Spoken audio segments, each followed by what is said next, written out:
오늘 말씀에서 예수님은 게네사렛 건너의 이방 지역에서 오병이어의 이적을 행하셨습니다.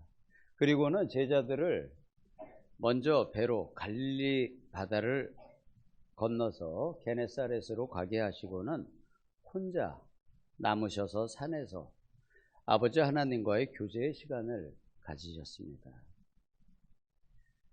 제자들과 함께 있으면은 그 예수님의 무리를 보고는 많은 사람들이 찾아옵니다. 그래서 예수님의 도움을 필요로 하는 사람들이 많이 모이게 되고요. 그렇게 되면은 예수님께서는 그들을 향하여 병을 고쳐주시고 이런 치유 사역과 또 축사 사역을, 사단을 쫓는 사역을 마다하지 않으시고 다 들어주신 듯합니다. 그러다 보니까 혼자 조용하게 성부 하나님, 아버지 하나님과 교제하는 시간을 갖기가 쉽지 않으셨을 것입니다. 그래서 이렇게 예수님께서는 제자들을 먼저 보내시고 아버지와의 깊은 교제의 시간을 가지십니다. 우리도 마찬가지로 세상 일과 또 교회 사역에 바쁠지라도 항상 주님과 교제하는 기도의 시간을 가져야 합니다. 그런데 제자들이 육지를 떠나서 배를 타고 가는 중에 그 뱃길이 수월하지를 못합니다. 어려움을 만나게 됩니다. 이 갈릴리 호수는 요즘 개념에서는 우리가 호수라고 부르지만 당시 개념으로는 갈릴리 바다라고 많이 우리 성경 말씀에서는 표현을 하고 있고요. 그리고 또 실제로 바람이 세차게 불면은 이 바다의 파도와 같이 물결이 거세서 풍랑이 아주 크게 일고 그리고 배가 실제로 전복되기도 합니다. 예수님을 떠나서 제자들만 가던 이날 밤에도 제자들이 탄 그 배가 이러한 상황에 직면을 하였습니다.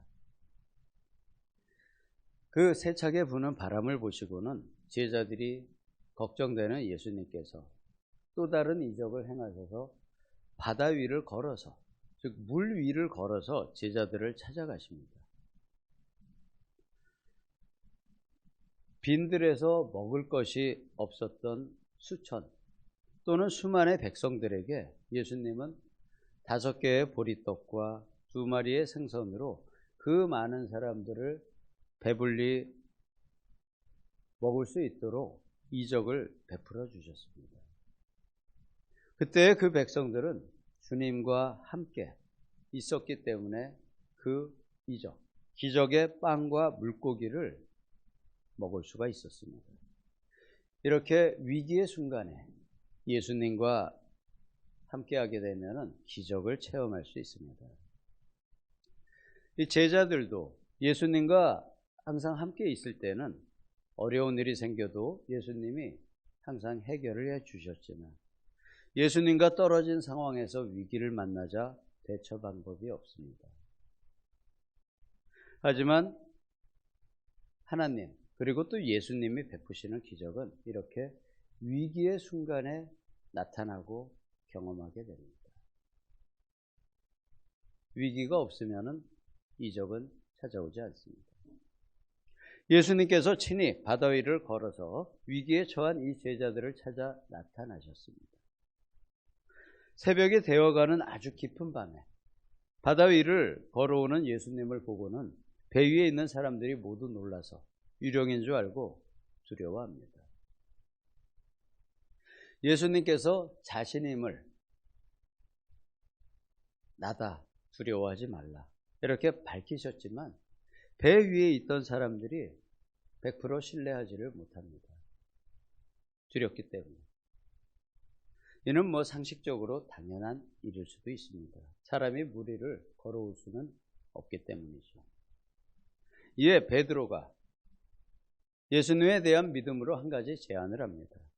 정말 예수님이시면은 나로 하여금, 자신으로 하여금 예수님처럼 바다 위를 걸어서 주님께로 갈 수 있는 이적을 베풀어 달라고 말합니다. 이에 예수님께서는 흔쾌히 허락을 하시고 또 겁이 없는 베드로는 배에서 바다로 내려와서 실제로 그 바다 물 위를 걸어서 주님을 향하여 갑니다. 자신에게는 바다 위를 걸을 능력이 없지만 예수님의 능력에 힘입으면 불가능한 일이 가능한 일로 바뀌는 이러한 경우가 생깁니다. 이것은 그 베드로의 믿음이 예수님의 능력에 힘입게 한 것입니다. 이렇게 이적은 위기의 순간에 나타납니다.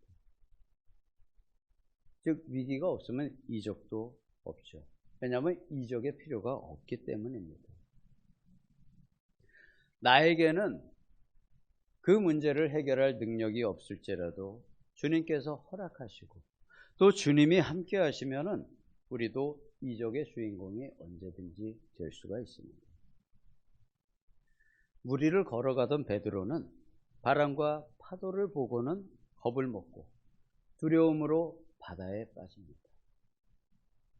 예수님을 향한 굳건한 믿음으로 물 위를 걸어갈 수 있었지만 주변의 어려운 상황을 보고 두려움을 가지는 순간에 그 이적은 없어지고 물속으로 빠져 들어가게 됩니다. 이렇게 이적의 순간에는 믿음을 잘 유지해야 합니다. 그 믿음이 흔들리는 순간에 이적의 바깥으로 다시 밀려날 수도 있습니다. 하지만 그러한 일이 생길지라도 걱정하지 않으셔도 됩니다. 주님이 다시 도와주십니다. 위기의 순간에 믿음으로 이렇게 이적이 나타나더라도 그 이적을 방해하는 요소들은 곳곳에 있습니다. 그 나타난 이적의 유지는 믿음의 유지입니다. 눈에 보이는 상황과 위험이 더욱 높아질 때 믿음 또한 더 굳건한 믿음으로 이 주님의 이적을 유지를 잘 해야지 됩니다. 상황의 어려움과 믿음, 이 두 가지가 내 마음속에서 싸움이 일어납니다. 믿음의 선진들은 이러한 믿음의 싸움에서 이겼던 개선 장군들입니다. 아브라함이 또한 요셉이 그러했고요. 모세와 다윗도 믿음으로 그 많은 어려움들을 이겼었고 또 주님의 12 제자와 사도 바울 역시 믿음으로 선교와 순교의 길을 갔던 우리 믿음의 귀한 선진들입니다.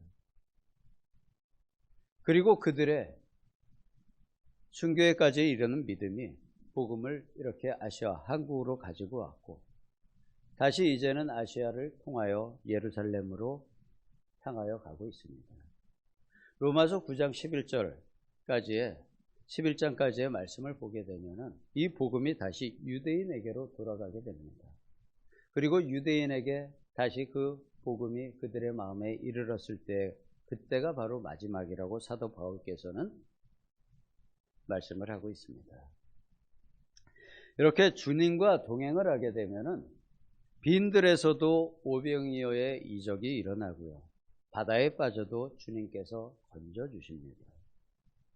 그러나 주님과 떨어지게 되면은 배가 요동치고 뒤집힐지라도 구원해 줄 수 있는 구원자가 없습니다. 우리에게도 위기의 순간에 주님께서는 찾아오십니다. 그러기 위해서는 항상 주님과의 깊은 교제가 있어야 합니다.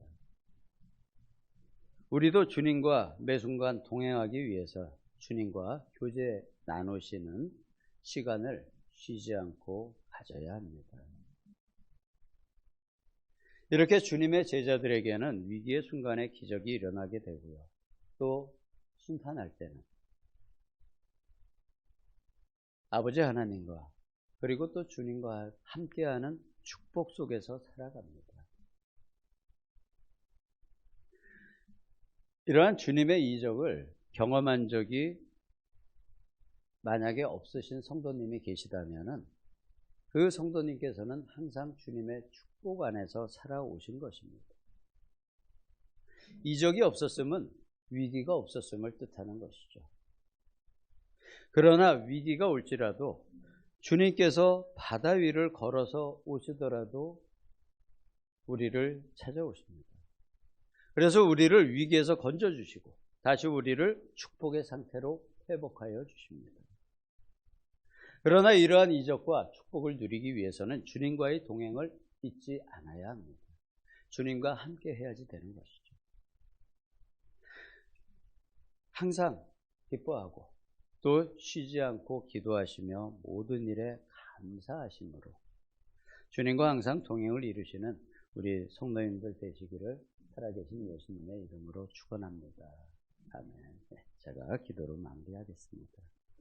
주님, 멀리서도 우리를 항상 지켜보아 주시고 위기의 순간에 찾아오셔서 구원하여 주심에 감사드립니다. 우리도 주님과의 기도의 끈을 항상 놓지 않고 주님과 동행하기를 예수님의 이름으로 기도드립니다. 아멘.